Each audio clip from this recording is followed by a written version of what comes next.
Тук можеш да пътуваш във времето.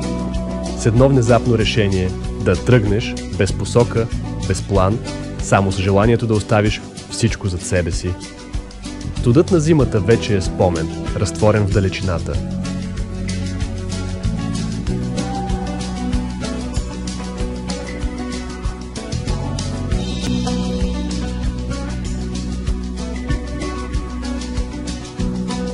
Пролетта те поема на крилете си, лека, ухаеща на цъфтящи дървета, носейки те все по-близо до горещия дъх на лятото. Вятърът ти шепти истории за неизживени дни, за залези, които още не си видял, за морета, които чакат да ги докоснеш. И така, с едно мигване, с един удар на сърцето, вече си в бъдещето.